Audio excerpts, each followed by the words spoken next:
It's time to feel the rage. Welcome to Film Rage, where we talk movies. Still no theaters open in our neck of the woods, so we stream on with a smile on our faces and a song in our heart. Directors and actors beware, as you cannot hide from the rage. My name is Bryce, and I'm part of the Film Rage crew, which also includes Jim. Hello, Jim. Hey, hey.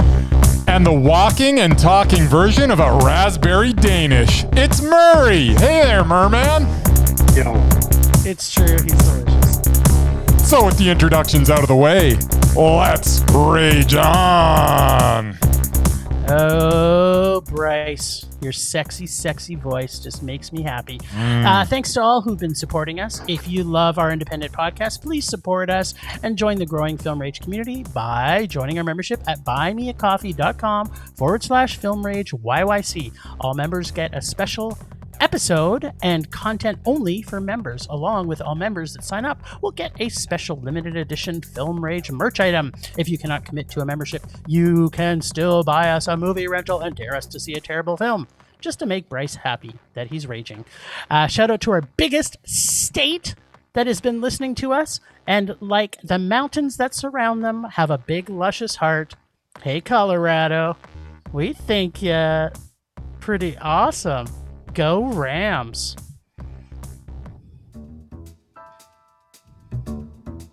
Canyon Meadows cinemas are open for their delicious concessions. Popcorn, corn dogs, mini donuts, and more. Open Thursdays 4 to 9, Friday, Saturday, and Sunday 12 to 9 for takeout via curbside pickup. Just go to canyonmeadows.ca and enter your order. And by the way, by being one of our faithful Film Rage listeners, you can get 15% off. Just enter the promo code RAGEON. That's RAGEON to claim your 15% discount. Or, if you would rather have your snacks delivered, that is possible as well through Skip the Dishes, Uber Eats, and DoorDash throughout Calgary. For more details, visit canyonmeadows.ca. And here, CMC would like to thank you for your continued support, and we hope to see you again soon at the cinema.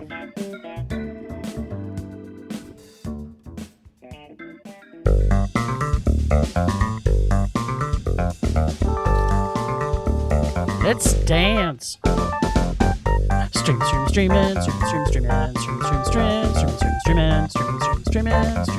and what?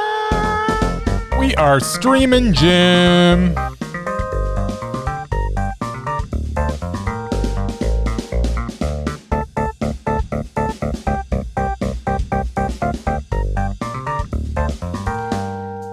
Okay, so this week, this is actually the first one I watched too. We watched, What? Yeah. I started my week with The Courier from 2020. It's currently a video on demand. The Courier is a story of Greville Wynn, a British salesman turned Cold War spy after being recruited by MI6. Wynn is played by Benedict Cumberbatch, who over the course of a couple of years smuggled thousands of pieces of Russian intelligence into Britain, but eventually was captured, imprisoned, and tortured by the Soviets. The scenes, the scenes between Wynn and Penkovsky, a former Russian soldier with security clearance, who is played by Merab Ninidze, are engaging. Nice. The dynamic between these two becomes a deep friendship, and it's quite believable. The whole build to the inevitable capture of Wynn is well placed. The film's last half was not as good as the first half, as the scenes in the prison were a little too familiar. However, even with that, I would be tempted to give this movie a mondo. But there was one big problem, and that was the character CIA agent Emily Donovan, played by Rachel Brosnahan. She felt out of place in every scene she was in. I'm not sure if it was the actor or the script that sunk her, but perhaps it was a little of both. Her performance is flat, and the scene where she was telling Wynn, "What if a missile was heading for London and there were only 4 minutes before impact?" was not as impactful as the filmmakers were probably hoping for. The American injection into the story seemed a little unnecessary and it took me out of the movie every time she was on the screen. Still, this was a solid spy flick with very good performances from everyone except Brosnahan, which made this flick a solid meh. Oh my God, I've got to laugh because I have a completely different opinion about her. I absolutely love. Oh my God. What is wrong with you? Let me talk about the rest of the movie. She was out of place. She was like a sore thumb. And as painful as a sore thumb. That's it? Only a sore thumb? Like, could it be like... No, yeah, just a sore thumb because she's just pretty much annoying me. That's unfortunate. I actually love her in everything. I think she's amazing. Oh, she was horrible. So it needs to be said that Bernie Cummerbund and, in my opinion, Rachel Brosnahan together in a movie, I'm going to want to see it because I love her. Now, Marab, now you said it pretty good. Nidzi? I like how you say it better, Jim. Nidzi? I thought he was fantastic. He was fantastic. As a reminder, this is a period piece and a biopic. So I'm always leery before I watch one of these that's put together. For me, I thought Rachel was actually quite mesmerizing because I think she's amazing in everything. I didn't think the film was about her, so it didn't bother me that technically she was like a unnecessary. Composite. Well, not necessarily. I would disagree with you, and the reason I'm going to disagree with you is because her character was a composite of a bunch of American people and one of them was a female character from the U.S. So her character wasn't out of place because in real life it actually did happen, but it wasn't necessarily one person. Within the script, it sure did seem that way. Yeah, maybe. I don't know. I would disagree with you a little on it. I liked how the story is very easy to follow and moves easily through the facts of the historical events. Only small changes to actual facts occurred for quite obvious reasons, I think. They were not annoying to me in any way. Yet, as I was writing this, I'm like, yeah, I'm sure Bryce is going to be annoyed. So it was kind of funny that you were. I really enjoyed the depiction of perhaps a forgotten hero in a forgotten time, and thank the real life people for their service and stopping the Third World War out of Cuba. It's a good, solid, fact-filled bio period piece. Meh. So we agree. We got to the same place, but for different reasons. Yeah, I kind of like spy movies, and if they're really done well, this to me was so unusual. It really wasn't a spy movie because it had so much. This is no Bridge of Spies. No, it's definitely not. And I did like the character development. Every character I thought was really well developed, except for, to your point, maybe Rachel's character. I think they were just trying to show that speech in the restaurant with the missiles coming at London, and you've only got 4 minutes, and you can't get to your son, and you can't get to your wife. Oh my God, that was melodramatic pablum. Oh, it was just, what the hell was that? You didn't roll your eyes in that scene? That scene didn't make you puke a little in your mouth? I did throw up a little bit. Man. But those scenes in movies make me throw up. It wasn't necessarily her. I'm mesmerized by her. I absolutely love her. I think she has so much range to her acting. As I say, I don't know if it was, I think it was more the script than her. And I keep on saying her. And really, I think it was just the character that they had developed and the lines that she was given to say just didn't even fit for me because the rest of it was so well written, and it seems like they got to her character and it was not well written. You can't convince me that her character was well written on any level. And she said just some silly things sometimes. And you know what? I think when you take a composite character and try and make it one character, I think sometimes there's a little bit of it happens fall a lot down yeah. that happens. Yeah. I get it. Fair enough. All right. Well, we got to get back into some Shudder. You know what? Like, we haven't been in Shudderverse for a while. I'm sorry. I kind of miss it. Sorry, where did it play? The Shudderverse. No, but what's the streaming platform called? Shudder. Dum. Oh, there we go. And we joined the Shudderverse. Yes. Now, before I go into this, Murray, did you get a chance to see this one? I did. Attaboy. Do you want to start? I don't know if you want me to start. Yeah, why not? Okay, well... Because it's vampires. Well, it's got two things I like, which is vampires and Irish people. Of course, the Irish people were speaking such thick accents, you couldn't even understand them. It had to be subtitles. But yeah, there were a lot of entertaining characters in it. It felt a little bit like Shaun of the Dead to me, a bunch of losers.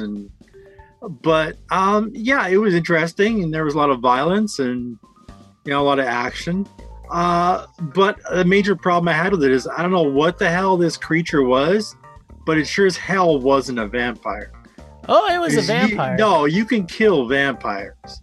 Every single vampire story ever written, there is a way to kill a vampire. Well, they had to cut his head off. This thing you couldn't kill. All you could do is just contain him, bury him behind rocks, like whatever. I did kind of like the idea of them, of him draining blood and actually drinking it, like from the street, being, led to him by a stream of blood. Like that was kind of cool, but yeah, overall it was just a meh. Okay, well, we watched Boys from Country Hell from 2020. Oh, sorry, I should have mentioned the name of it. I thought you were going to do that. That's okay, I just did. Doesn't matter. Now everybody knows exactly. And as I said, it was playing on Shudder. Dum. There we go. And it's about a crew of hardy road workers led by a bickering father and son must survive the night when they accidentally awaken an ancient Irish vampire. Not a vampire. Totally a vampire. Not it's totally a vampire. It's a different universe of vampires, Mur. So just imagine the vampire Irish version of Shaun of the Dead, as Marie had said. Now imagine it's funnier and scarier. Now you know exactly what we kind of watched. The music, sound, acting, script, direction, and Canadian representation were all awesome. Yeah, they had that all right. I'm not saying... They made fun of them 5 minutes into the movie. That's all. I know. That's all we had. I'm not saying Shaun of the Dead isn't great. That's not what I'm saying. I'm just saying that this film to me was a bit of an evolution of that type of film, and more specifically, of vampire versions of that film. This is a real, in my opinion, real fresh spin on vampire folklore. This film had a lot of heart and multiple messages within the horror story. Started out as a buddy film and ended up as a father-son movie. The development of this film was so good. I loved this comedy horror vampire flick a lot. Great gore, FX, great character development, great suspense, great comedy moments, and such a great subtle Irish wit. It's a total suck my neck mondo. Huh. Well, the characters were likable, although they were all kind of the same character, really. There was no real deviation from person to person. I guess, was that the point? Hope everybody in that town is the same? I don't know. Yep. Okay. There was some decent gore. There were some decent laughs. Not much to say, really. It was decent. It was meh. It was not a vampire. I'm out. It's a total vampire. No, it's not. No, what it is a total. There you go. Sometimes I hate the fact that he owns the button at all times. Well, but I mean, it was the two of you against me. I fully love this movie. I expect more from vampire movies. This one didn't do it for me. I thought the scares were great. I thought the gore had some really good gore, and I really enjoyed it. Really? Well, you know what? We saw something else on Shudder, though. A surprise. Did we? Yeah, it was an addition. I see where this is going. Yeah, I do too. We saw Fried Berry from 2020. What a breath of fresh air. Oh man, was Fried Berry. It was like it was just beautiful. It was so beautiful. It was a beautiful thing to watch. So, picture this. If E.T. and Invasion of the Body Snatchers had a baby, and then you're to force feed that baby ecstasy, the result would be the Ryan Kruger film, or as it is described in the opening credits, the Ryan Kruger thing, Fried Berry. This is the story of Barry, played brilliantly by Gary Green, who gets abducted by aliens, and his body is then taken over by an alien visitor for a sort of joyride through Cape Town. Yeah, and we don't get to see very many South African berries, so... This movie has a lot of sex, a lot of humor, a lot of violence, a lot of gore. This movie was a lot. We got an alien baby, chewed up hot dogs, needles hanging out of arms, buckets of blood, and all set to a killer synth soundtrack. This is a movie that if you're willing to take the trip, you are in for a hell of a ride. This was a bloody good time. I enjoyed every single frame, every single shot, every single line of dialogue, every single time the camera focused on Barry, the most stunning looking character that I've ever seen in a movie in my entire life. This movie was Mondo. No, this movie was Super Mondo. No, Whoa. This movie was unbelievably Super Mondo. This was one of the most Mondo movies that's ever been Mondoed. Holy fritadas. I love this movie. Fried Berry. This is the so good. This is the Vitarella Varela or whatever that movie is you loved last year, but in Berry vision. Oh man. I could watch this movie over and over on a loop for the rest of my life. Which is kind of funny. And I'll tell you why I think this is kind of funny that your comment is that. And I'll tell you that in a minute. So, interesting, some of the comparison that you have. First off, the warning rating at the very beginning of this, before the movie started, was fucking hilarious. Right from the very beginning, you knew this was going to be a thing, for sure. It's a super trippy film. Love the characters, so well defined and expanded.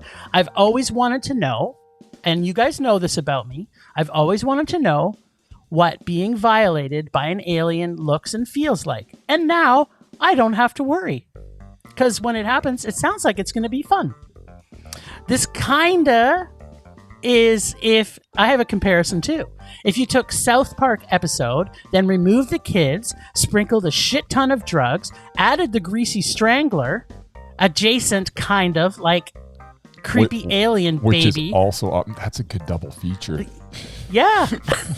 then this movie. Oh, but wait, you have to add a little bit of alien sex. Oh yeah. Sorry. Then voila, you've got alien baby. Baby. What a great scene. Yeah. And then intermission. You know, you just don't get intermissions like you used to. And it was like right in the middle of nowhere. Awesome. It's kind of like there's an intermission. I'm like, you know what? There were no wrong steps. When the intermission came on, I'm like, this is exactly the time I needed an intermission. And the fact that they had one made it even better. The thing I love the most about this is I had no idea what was going to happen next in this. No. What fucked up situation Barry was going to land in next. And everything was a nicer surprise over the time before. Plus, the music was so gosh darn trippy. Everything in this movie was a freaky, fucked up, weird, trippy trip, and I could not love anything more about this film. This film was the drug-induced train ride of your life, which I traveled on all the way to Mondo Town. And I've got two favorite lines. One is, "You will never catch the pussy." And the other was, "Oh no, sucky sucky." Yes. So good. All right. Now I have a feeling Murray didn't love this movie. And I think he probably saw this one too. Did you not love this as much as we did? That's fair to say. I did not love it as much as you guys. I don't think this is a Murray movie. I knew that. I didn't even want you to see it because I knew it would maybe destroy you. It didn't destroy me. It was interesting and had its moments. It should have been called Fried Berry Porn Star because that's pretty much what he was. It was like the whole movie was him just having sex with people. Just the first 20 minutes or so. Yeah. Right. I don't know. I kind of liked him better when he was a abusive bastard before he became an alien. Because for a while it was like Weekend at Bernie's if he actually was doing his own walking. It's like he was a freaking zombie. Like he didn't talk, he didn't do anything. It's like I don't know. He went. It was okay. Didn't you think it was like he really was channeling a little bit of the Greasy Strangler in this? Yeah, but I hated that movie. Remember? Oh, yeah, that's true. Love that movie. I hated it. I'm actually taking you up on that, Jim. I am watching Greasy Strangler and Fried Berry back to back before the end of the year. You do that. You know what? When we can get back together, let's a perfect do it. Double feature. Yep, we'll watch it together. It's happening. Murray, you're going to join. You know you will. I don't think so. Done. All right. Well, Mur, so that was just a meh for you. That was a meh. All right. It's okay. What was your favorite part about it? There must have been a part that you were like, favorite this part? is pretty awesome. I don't know. Like I said, I enjoyed it before he became the alien. It's like so the first 7 minutes. They were just the first stupid. 10 minutes? Well, yeah, and then like his wife who basically yelled at him, and he just like turned around and walked out. That was awesome. It was so hilarious that his wife was like so enamored with like Alien Barry. Oh yeah, no, Alien Barry was better at sex, I guess. Exactly. I don't know. Alien Barry was awesome. That was so Absolutely. good. Yeah, no, and you know what the funniest thing about this is there's been I've been seeing it's now been getting reviewed on social media. Not everybody loves it the same way we do. No, more of them probably like it as much as I do. Yeah, there was a few people that didn't like it nearly as much as even you, Mur. Yeah. Okay, so we got to see something on Netflix, which is also something we haven't seen for a while. And it's called And Tomorrow, the Entire World from 2020. And it is German. And in the German version, it's called Und morgen die ganze Welt. So, how far one is willing to go for the sake of one's political commitment. This is directed by Julia von Heinz. And it's written by her, as well as John Quester. And stars Mala Emdi, Noah Savendra, and Antonio Schneider. Or Schneider. I'm thinking maybe Schneider. What do you think? Schneider? Okay. You going for Schneider?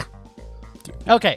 So I love the real dramatic difference between the feel and storyline of this film and what this film might have looked like if it was made in one of the Americas.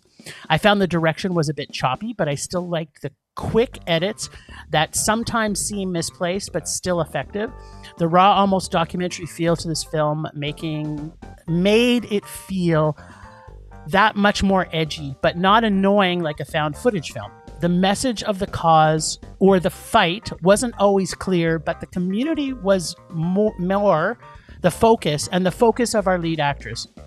The story did take a long time to unfold, and it draggy pretty much all the way through it. But I kept getting interested because I wasn't sure how far the more leftist, aggressive part of her cult was going to get, hoping it would become more intense. But unfortunately, it didn't become as intense as I was hoping it would be. About midway through, I noticed I liked the characters less and less and felt their cause was less important. And I cared less for the characters, which, as you guys know, I'm a character guy. So if I can't really care for the characters either by hating or loving, then it it kind of took away from the film. The film was such a different style and structure of this type of film. I was intrigued by it, but it didn't think it delivered in a way that made me care enough for pretty much anything, actually. Ending was a bit of a letdown as well. Had some huge potential, but ultimately it was a German political party meh, and I wanted it to be a German sex party mondo. So it's a meh. All right. Yeah, what? Jawohl. Jawohl, Karl Kapitan. What does you think? Who you talking to? You. Well, I didn't see it, so it shows how better be you. Yeah. He doesn't watch German political dramas. Hell yeah. I thought that was up your alley. The subtitles? I don't think so. He likes German sex parties, but I don't think he wants a German this political wasn't it. thriller. I'm pretty sure this was All right, so it was well-paced political activist thriller. I actually like the pacing of it. I don't know what you're talking about. With good young actors and some unnecessary sexual tension. Don't know why any of that was in it. I feel as if I've seen this movie many times before. However, this was competently executed and it was fairly immersive, as I felt I was in the head of our protagonist for most of the film.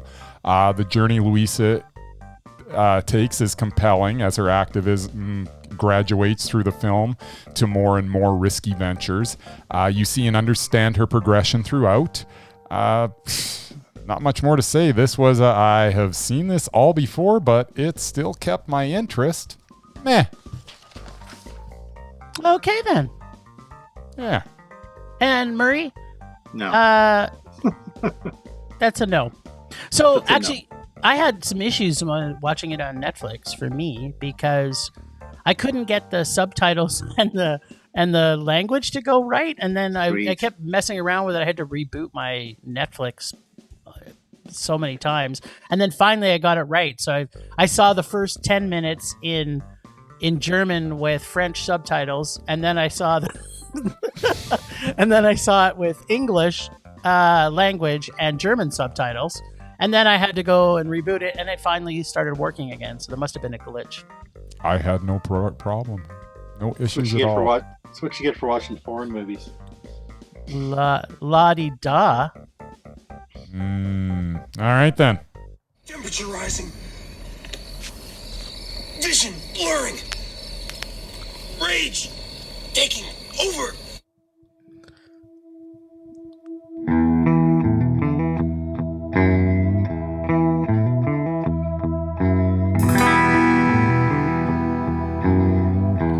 Doing my psycho fried berry dance right now.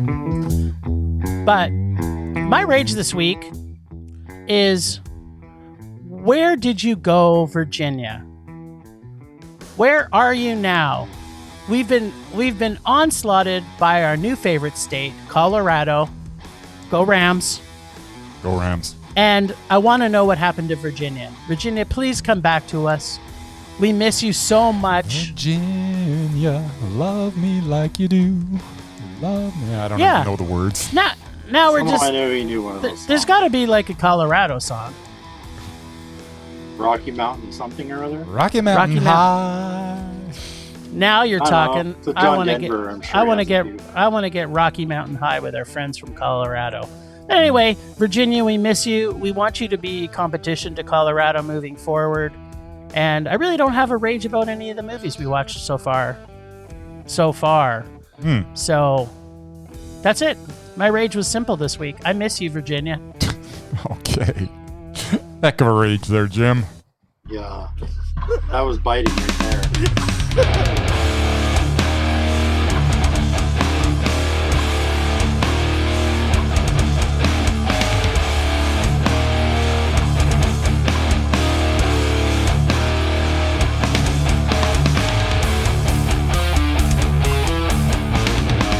Okay, my rage this week.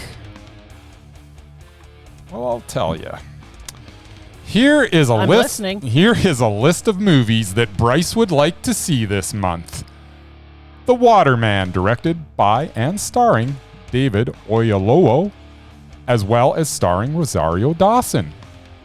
Here Today, the new movie directed by Billy Crystal, and starring the recently unrepulsive Tiffany Haddish. Wrath of Man, the new flick from Guy Ritchie starring Jason Statham. Spiral, from the Book of Saw starring Chris Rock.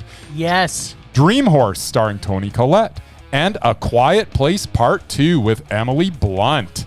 Yes. These are all movies that are either already released or will be released in May, and they all have one thing in common. I cannot watch any of them, as where I live, there are no theaters open yet. The Waterman, Here Today, and The Wrath of Man, in theaters only, back on May 7th. Still in theaters right now, just not in Calgary. Spiral from the Book of Saw, in theater only, May 14th. Dream Horse, in theater only, May 21st. And A Quiet Place Part 2, in theater only, May 28th. So I'm not sure if my rage is in theater only or the fact that my theaters are not open, but I do know that I'm not happy about any of it. You know what? Now I'm not happy about any of it. Why did you do that to me? I had an okay rage that was just a simmering bubble of Missing Virginia. And now you've made me hate everything again. We can't see any of these movies. There's nowhere. I've been there for 5 months, buddy. I've been a permanent set of rage. I've been like our friend there. I'm always angry. We can't even spend $25 on video on demand. Like, we can't get them, period. Yeah. I'm telling you right now, when Tiffany Haddish comes out for another movie, I will not be paying $25 to watch. Yeah, I don't blame you.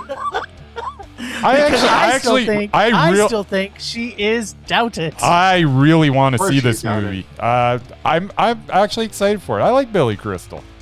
Does some good stuff. As an actor. Yeah, I like Billy Crystal too. But need I remind you, yes, the only movie we've ever seen that you liked Tiffany Haddish in was when she was ad-libbing all the way through it. So apparently you probably like her stand-up. And every movie that she has a script, I don't think I'd like her stand-up at all. in. I didn't even know she had stand-up. Well, so I think you need to not pretend that you've seen one movie that she's in that is worth seeing, and now you think everything that Tiffany Haddish is going to be in is going to be great? Shake your head, buddy. Shake your head. I didn't say that. What I did say is that Billy Crystal saw enough in her that he's got her in the movie. I'm sure he'll have a decent script for her to do whatever she does. She was in one other movie that was okay because it had a decent script, The Kitchen. So, you know what? Maybe she's going to start making some better choices.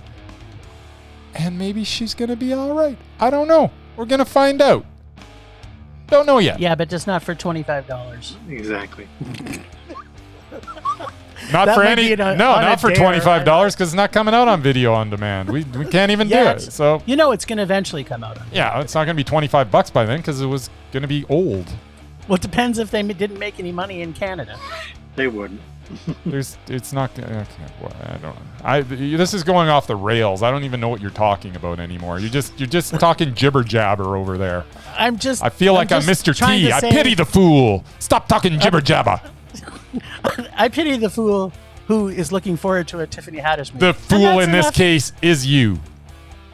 You, sir, are the fool. And I pity you. Okay, then. Rage subsiding. Pulse slowing. Anger fading. So 2021 is upon us, and instead of flying cars and monkey robot butlers, we have a pandemic. We have media making every little annoying twit of a child think they're going to be the next famous celebrity because they did some stupid trend they've seen somebody else doing 9 million times. We have people that are self-entitled and stupid and given a voice through social media constantly whining about how everybody else is the problem and how everyone else needs fixings. We have celebrities lecturing us about how we have to give more so we can elevate everyone to a better life from the security of their 7-bedroom, multi-million-dollar estates. We have politicians lying to us that they're going to fix the situations we're in that they created in the first place. And then we've got me having the conversations that a lot of us are thinking but nobody's talking about. Because these things have to be said. I Had to Say It, the podcast. Available wherever you get your podcast fix or at www.ihadtosayitpodcast.com. Why don't you come listen to what I've got to say? He's got lots to say. I hear that. This guy is a big fan of us on the Twitter. So I'm a big fan of I Had to Say It podcast. He's a tweeter, is he? He's a tweeter. He's a tweeter. All right. Well, this week I discovered a hidden gem from the Ryan Reynolds film library. Definitely Maybe from 2008. Now, full disclosure, this film was on one of the women's networks, which I usually try to avoid because it's mostly Hallmark movies. But Ryan Reynolds. And yes, this would be what people would call a chick flick. And it came out on Valentine's Day. But despite all the gorgeous women that popped in and out of Ryan Reynolds' life in this movie, it was the one with his daughter, Abigail Breslin, that made me shed some man tears. Let's start off with the cast. Ryan Reynolds. And I'm going to butcher this. Either Isla or Isla Fisher. Rachel Weisz, Elizabeth Banks. These are the three amazing women that came in and out of his life, breaking his heart over and over again. Poor Ryan. Then we have Abigail Breslin. Has been freaking adorable since Signs in 2002. And now kicks zombie ass with the best of them. And then we have Kevin Kline. It was the briefest of cameos, but he is absolutely awesome as always. Okay, basic plot. Will Hayes is going through a divorce. One day he picks up his daughter from school where she has learned all about sex education in the 6th grade. I think she says penis and thrusting about a dozen times in a 2-minute conversation. Nice. She asks her dad about her mom, who's not around, and Will has to explain all the women in his life. And I think When Harry Met Sally meets How I Met Your Mother. So Will somehow managed to screw up relationships with all of these women. Who will he end up with? I'm not going to tell you. As usual, Ryan Reynolds is funny and warm-hearted and charming. Abigail Breslin will steal your heart, and you will fall in love with all three of the women in this movie. I did. This film was set in the Clinton era of the 1990s. Ryan's character plays a worker on his election campaign. Nirvana, cell phones, Monica Lewinsky, we see it all through his eyes. Some of my favorite quotes from this movie, his daughter said, "Dad, I can't believe you smoked and drank and was such a slut, but I still love you." Daughter also says, "If Summer does turn out to be my mother, I'm running away to Canada. I'm not kidding." And his daughter says, "What's the boy word for slut?" And he says, "They still haven't come up with one yet." And he says, "I haven't had sex since Clinton was reelected." And one of his girlfriends says, "Why bother? He's having enough sex for the entire country." Ba-dum-bum. Is this one of his best? Not hardly. Is it a Mondo? Not really. Will Jim and Bryce hate it? Absolutely. But if you love Ryan Reynolds as much as I do, you will enjoy it as much as I did. Merman out. There you go. Well, there you go. I have to say that Abigail Breslin's best performance, other than the zombie universe, is Little Miss Sunshine. Oh, there's no question. Yeah. Okay, people. So, we have to have a discussion about Thomas Vinterburg. Do we? Yeah, I think so, because we said we were going to talk about it, and we didn't have enough time last week.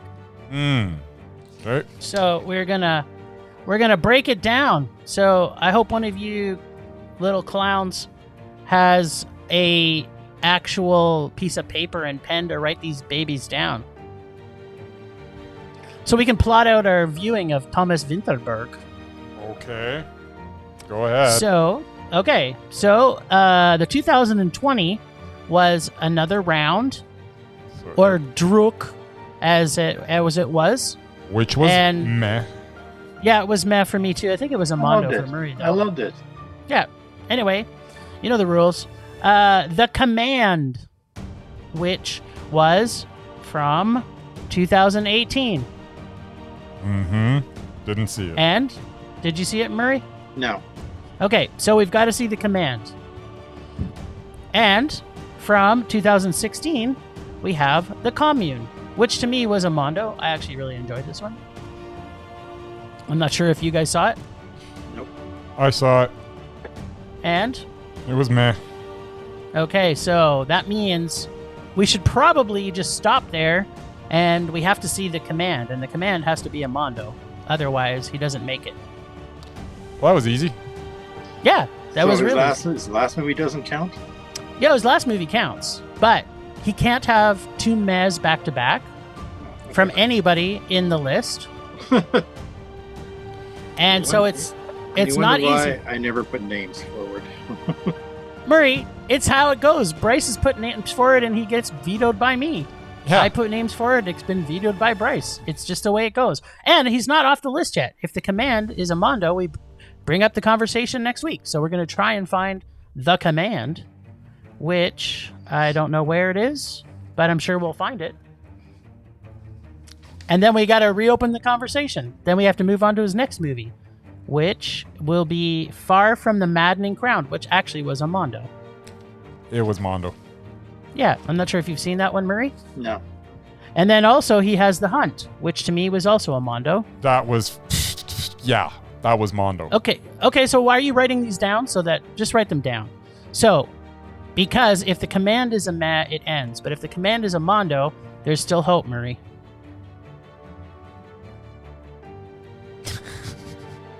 So you can be excited now. You can be excited now. He's going to be a Mondo for me no matter what. So you guys decide whatever you want. You haven't even seen all these movies. How do you know? How do you know he's... I've seen That's two not movies. how this works.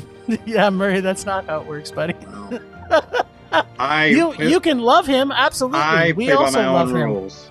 Oh, you're right. Well, those aren't the Film Rage rules, so unfortunately... No, they're my rules. Okay, well, he can be Mondo for you all you want. There you I also go. think he's made some Mondo movies. He and absolutely has. I will choose to see his movies whenever he puts them out. All right. All right, let's get excited. What else you guys got? Did you bring anything else forward? Apparently, Murray never wants to bring anybody forward now. No, I really don't. Because we have to see one movie, The Command. Okay, and here's what I'm going to decide. I'm never, ever going to bring an Undoubted, ever.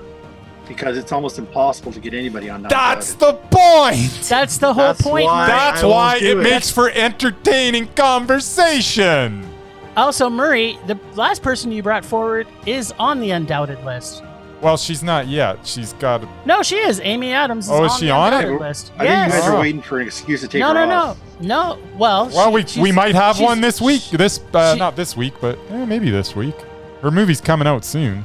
It has to be a Rage because the last one I think was a Mondo. So Yeah. So there you go, Marie. So you know what? Suck it up, little princess. Just do your job, bring your stuff forward, and we gotta have a discussion about it. All right, Bryce, did you bring anybody forward? No, but you did it before, so I'm gonna do it too. You brought someone as mesmerized based on one movie, so I'm gonna do it as well. I think Gary Green is absolutely mesmerizing from Fried Berry.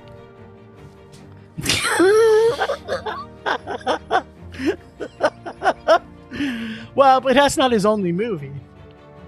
I know. Isn't it? Isn't it? I'm just saying, he's mesmerizing. I'm trying to think of what else he's been You in. did it with that, what's her head from... Yeah. I know. She was mesmerizing. There you go. And we've only seen... She only had made one movie, though, so that's... No, she made other stuff. No, she made a lot of made-for-TV stuff. She was in a couple movies. Okay, so, just so we all know, he's actually been in quite a few things. I don't care. He's mesmerizing. He was in... You know there was a short called Fried Berry? No, I didn't, but I'm going to seek it out and watch it now. I'm just I looking hope at there's his... going to be a Fried Berry 2. I want Fried Berry merchandise. I would like to get a Fried Berry special edition smart car. I want Fried Berry tattooed on my forehead. I want Fried Berry underwear. I want Fried Berry dress shirts. I want to have Fried Berry for dinner. I want to drink myself some Fried Berry. It's all Fried Berry, baby.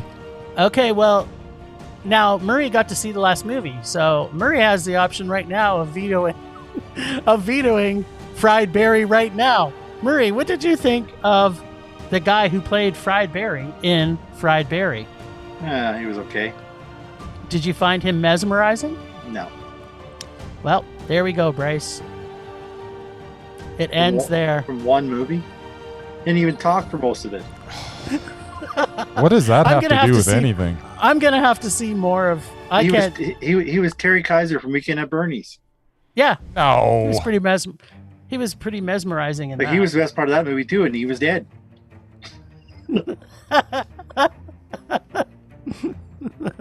Well, we're going to have to... Murray's already said no, but if we watch a few more movies, maybe we can convince him that he's... Put him on. I don't care. I'm not sold on the one movie, although he was very mesmerizing in that one movie. All right, then. So the list is a bit of a shit show today. Yeah, it is. It happens. I have one that I'm going to add to mesmerizing. Okay, go ahead. I'm bringing Bernie's Cummerbund. I love him, and I think he's mesmerizing. Yeah, yep. He's a good actor. Well, if you say his name right, I will agree with you. Benedict Cabbagepatch? Absolutely. He's Mondo, undoubted, mesmerizing. He's freaking awesome. Benedict Cumbersnatch is not mesmerizing. He's a very good actor. But, okay, well, should we look at what he's done and see maybe he actually could make the Undoubted? Okay. I don't think he's going to make it based on a couple of things.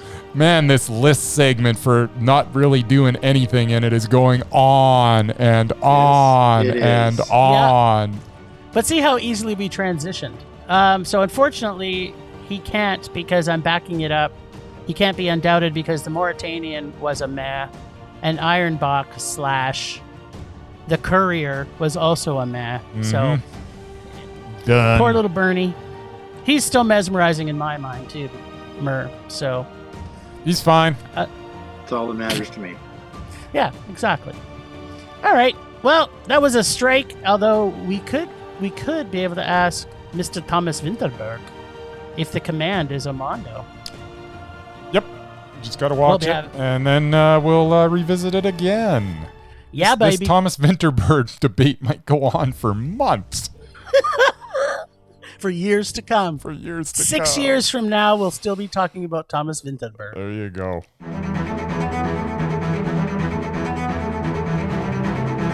All right.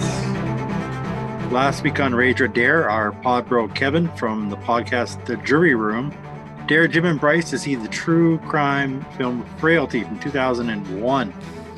This week we have one last dare from our listeners, and we'll go back to our regular dare programming. Thank goodness. You'll be able to go to the dare bag or take a rage from Bryce. Check with Bryce to see if Frailty is as terrible a film as Kevin was hoping, or again, will Bryce rage about how our listeners really don't know what they're doing. Bryce, Wonder Twin powers activate. Form of which rage? Okay. This was a solid effort from Bill Paxton in his first time in the director's chair. The characters were fully fleshed out. The transformation of what seems to be a good father into an obsessed killer and the effects on his two boys is a haunting journey. The way the film walks the line and to a certain extent leaves you not knowing 100% whether he is just crazy or perhaps, as a couple of scenes may indicate, he is actually the hand of God, was a ballsy choice for a first-time director. The performances by all involved were stellar. The mood and lighting on the whole added to the overall feel of the film. This was a well-crafted story with multiple twists at the end that made sense, and I believe I probably enjoyed it this time as much as I did the first time when I watched it 20 years ago. This is a very good movie with very good performances, with very good direction that is well written. This is a very high meh and should not have been in this segment. Why on earth would this movie be in this segment? My frustration with our listeners continues. If you're going to put forth a movie for Rage or Dare, it has to be deplorable. It has to be a deplorable piece of dog excrement, such as Theodore Rex, not a well-crafted, well-acted, well-written film like Frailty. Come on, guys. I need some more rage in my life. I could not be more happier about the level of rage that we just got Bryce to, and I can see Murray is also happy about it. Now, before I talk about what I thought about Frailty, I can kind of tell you why I think Kevin did not like this movie. Kevin is a big fan of true crime, and his podcast is all about true crime. And I think the twist at the end, he did not like. And I can almost guarantee that's why he did not like the movie. And I need to remind Bryce that just because we think a movie is good, it doesn't mean that the people that are listening to us think the same movie is good. You once again, you're missing the point, Jim. If there's one twist at the end that makes you go, oh no, this is no good, then that is not what we're looking for. We're looking for something that I'm going to watch from start to finish that I'm going to be so upset with at the end. How could anybody make me watch this steam and peel piece of crap? That is not what's happening here. Well, can I remind you that happens in you? Like, probably 90% of the time. You'll think a movie's good until the last 10 minutes, and it can ruin the movie for you. It can absolutely ruin the movie. That's not what this segment is. This is the worst of the worst of the worst. Not a movie that I was okay with until the very end, and then I was like, oh, this is a rage. No, it's not good enough for it to be a rage. It has to be an ultimate rage. It has to be so bad that it's unwatchable. Apparently, that's your perception. How, is that not it? Are you changing the rules? What is it? No. I'm hoping to get rages just like you are. In fact, I love it when I get to see you watch a terrible movie. But maybe, like, we can't answer for what our listeners think is a rage. How can you watch this movie with... Granted, if you hated the end, I can accept that. But to call this, like, one of the worst ever, like, that's what it's got to be. There's going to be our segment would be 25 films. We have 25 films on the planet that are so deplorable. Maybe more than 25. Yeah, way more than 25. I got a whole bag that's in my. If you think that any of them are less than an unbelievable, like, you are going to hate me after watching the crap that I've got in my bag. Oh, you will. Some of the things that you hate, I actually like, and I'm kind of looking forward to it. Oh. Yeah, you're going to eat them words there, buddy. I dare you to pick from my bag this week. I dare you. I have a feeling that Murray also has some new updated delicious nuggets that we're going to have to listen to. I do. I hand-delivered a bucket of rage to Jim personally. All right. And I am kind of excited. And they were all movies that I bought for $2 at a used CD store. So I own copies of them all, so you don't have to go looking for them. Yeah, this is that is such good news. This is such good news. Okay, well, let me tell you what I thought about Frailty. I remember why I never saw this back in the day. I haven't seen this. This was the first time I saw it. It was when I was in my I hate Matthew McConaughey phase. So when this movie came out and I knew Matthew McConaughey was it, I chose not to see it because back then I hated everything that Matthew McConaughey was in. It wasn't very original, although maybe this was one of the first of this type of thriller. The whole CLF characters all the way through it, I didn't really think was all that great. Kind of liked the whole body switcheroo rather than fakeroo. But I gotta admit, the whole ending kind of ruined a whole somewhat pretty awesome to okay thriller. Serial killer romp. Ending was dumb. The movie was okay. It was a meh for me. I didn't hate it. Don't know why it was on this. I don't get it. I'll go back to Kevin and I'll ask him, and then next week we'll talk about it. I have a feeling it's. Ask him why he hates it. Yeah, he did tell me that it's because of the end, but I'll get more details from Kevin. There you go. And that's fine. I get that. Although I had no problem with the end. Well, yeah, you like the whole Jesus freak stuff. That's all cool. Yeah, Jesus. Jesus. Praise Jeebus. Jeebus. I think if I was a Jesus freak, I'd probably have a bigger problem with this film. That's a good question, actually. Maybe that's it. That's it. Maybe that's it. Maybe Kevin is a Jesus freak. We'll find out. All right. Stay tuned, listeners. But I have a feeling that all I'm saying, you put this movie beside Theodore Rex, and really, you can't watch. The fact that I made it through Theodore Rex is a freaking miracle. The fact that I kept my eyes open, I didn't run out of my apartment screaming, is a miracle, because that was absolutely unwatchable, yet somehow I watched it. And that's what we need for this segment. And that's what you are going to get a steady diet of every time you take from my bag.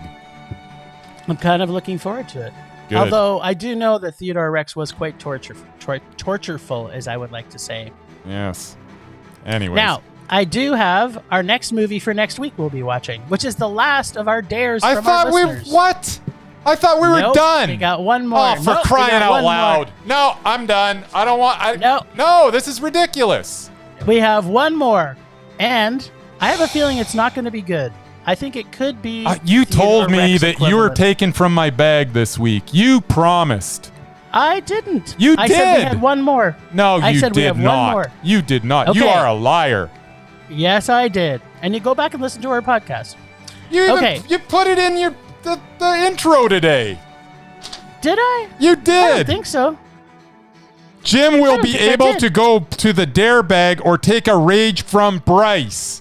You did. Whoa. You put it in the intro. Oh, I don't know about that. Read it. It's in front of you, you monkey. Monkey, that's some strong words. That's some strong monkeying around. Well, unfortunately, we do have one more film we're going to watch. And it's called... Are you ready for this? No. It's called Leprechaun in the Hood. It's great. I have it. I have it on Blu-ray. Are you kidding me? No, I've got the whole Leprechaun collection. I've got the 6 disc or whatever it is Blu-ray set. They made 6 of those? I will gladly. I'll watch every frickin' Leprechaun. What is wrong with these people? Warwick Davis is hilarious as the Leprechaun. I love Warwick Davis. I'm waiting for his head to explode, actually. This is ridiculous. Can we just skip it and you can take from my bag? Because this is dumb. No, because then you don't get to... This is literally the best day of my life. I thought that, when my children were born... My neighbors are going to come banging on my door going, what the hell is going on in there? Or when I got my transplant. I thought that was my best day of my life. But apparently it's today, people. It's today. I'm done. You've broken me. All right, then. Yay, finally broken him. He's broken. Only took 90 episodes. Actually, is today 90th episode? I thought it was 89. No, it is. It's 90. It's 90. 89 was last week, wasn't it? It's lucky 90. It's lucky 90. All right. Well, thanks again, Ragers, for listening. Rage love to James and Julene from It Goes Down in the PM podcast for our 2 member subscribers. Thanks to the extended film Rage crew of Leonard Conlon for his artistic vision photography, the Leonard Conlon Photography. Rebecca Scoos for her animation skills at PotatoLady.podcastReviews.com. Thanks to our sponsor, Canyon Meadows Cinema.